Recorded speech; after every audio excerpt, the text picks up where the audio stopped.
थोड़ा सोचो कि हम उस समय में जी रहे हैं जहां हम मंगल ग्रह पर घर बनाने की बात करते हैं, लेकिन हमारे ही घर की एक बेटी को अपने शरीर की एक सबसे सामान्य प्रक्रिया के लिए रसोई के दरवाजे पर रोक दिया जाता है।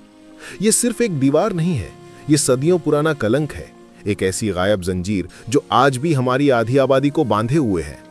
ये कहानी है आरुषि की, जो बी आर्क के अंतिम वर्ष की प्रतिभाशाली छात्रा है। उसका सपना है कि वो हमारे शहरों की संरचना बदल दे, उनमें रोशनी और सांस भर दे।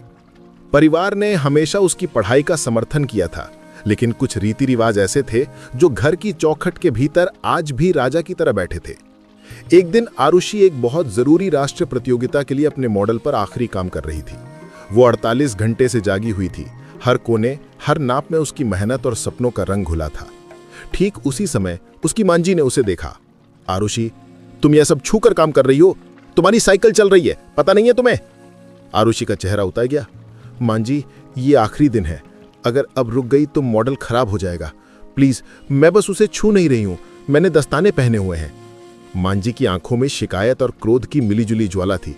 हमारे घर में ये नहीं चलता, ये देवताओं का घर है, यहां अशुद्धि नहीं चलती। अभी उठो और 3 दिन तक इस कमरे में मत आना। जब तक नहा धोकर शुद्ध नहीं हो जाती तुम इस मॉडल को छू नहीं सकती। अच्छी अच्छी डिग्रियां मिल गई हैं, पर संस्कार भूल गई हो। आरुषि को मजबूरन रुकना पड़ा। उसके मॉडल में कुछ खामियां आ गई और प्रतियोगिता में वो सिर्फ दूसरे स्थान पर आई। उसकी हार का कारण कोई तकनीकी कमी नहीं थी, बल्कि उसके शरीर की एक सबसे सामान्य और जैविक प्रक्रिया थी जिसे समाज ने एक भूत बना दिया था। दिल टूटने के बाद आरुषि अपने विश्वविद्यालय के सबसे ज्ञानी अध्यापक प्रोफेसर सुमन के पास गई। प्रोफेसर सुमन ने आरुषि को आचार्य की बातें बताई, जो उसके मन में रोशनी की किरण बन गई। बेटी, तुम्हारी ये परेशानी सिर्फ मासिक स्वच्छता तक सीमित नहीं है। ये उस हवा की बात है जो हमारे लोक धर्म ने सेक्स को बना दिया है। तुम्हारे समाज को, जिसने खुद को धार्मिक घोषित कर रखा है, उसे सबसे ज्यादा डर इसी बात का है, सेक्स का। प्रोफेसर ने आगे समझाया कि असल में जो लोग अपने पाश्विक स्वभाव पर विजय नहीं पा सके हैं, वही अपनी हार छिपाने के लिए ब्रह्मचारी का झूठा दावा करते हैं। उनके भीतर तो जानवर गुर्रा रहा है, पर वे दिखाते हैं कि हमने इस विषय को छोटा कर दिया है। क्योंकि वे अपने ही मन के सामने हार चुके हैं, इसलिए सेक्स का दमन करते हैं, और स्त्री की देह जो इस प्रक्रिया से सीधे जुड़ी हुई है, उसे वे सबसे बड़ा मुद्दा बना देते हैं। तभी ये नियम आते हैं, मंदिर मत जाना, आचार मत छूना, पवित्र चीजों से दूर रहो। ये वही डर है जो उन लोगों में है जो कहते हैं स्त्री नरक का द्वार है या हमें छूना मत। वे अपनी कमजोरी छिपाने के लिए पूरी स्त्री जाति को नरक या अशुद्ध घोषित कर देते हैं। असली धर्म तो तुम्हें इतना सहज बना देता है कि वो देह के खेल को बस एक छोटी चीज, एक 2 कौड़ी की बात मानता है। प्रोफेसर सुमन ने आरुषि को इस कलंक का एक और भयानक रूप दिखाया, देह केंद्रितता। जब समाज इस तरह के विषयों का दमन करता है तो इसका सबसे गहरा असर महिलाओं पर पड़ता है। उनके मन में यह भर दिया जाता है कि तुम कुछ और बाद में हो, पहले और सबसे पहले तुम एक देह हो। तुम्हारी इज्जत, तुम्हारी पहचान, तुम्हारे गुण नहीं, तुम्हारे शरीर से तय होती हैं। आरुषि को एक दर्दनाक सत्य का एहसास हुआ। उसने देखा कि उसकी कितनी सारी सहेलियां अच्छी अच्छी डिग्रियां लेकर भी नौकरी करने से डरती हैं। उन्हें डर था कि धूप में निकलने से, मेहनत करने से या जिम्मेदारी उठाने से कहीं उनका रूप रंग खराब ना हो जाए।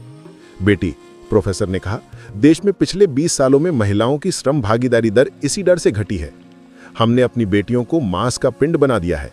वे सोचती हैं कि उनका सबसे बड़ा काम ट्रॉफी वाइफ बनकर घर में सजी रहना है, ताकि वे आकर्षक बनी रहें, क्योंकि समाज उनके ज्ञान और प्रतिभा से ज्यादा उनकी सुंदर देह को महत्व देता है। तुम देखो, छोटी छोटी लड़कियां लिपस्टिक और मेकअप लगाती हैं, क्योंकि उन्हें यह जहर दिया गया है कि सुंदर दिखो, आकर्षित दिखो। आरुषि के भीतर अब पर्दा हट चुका था।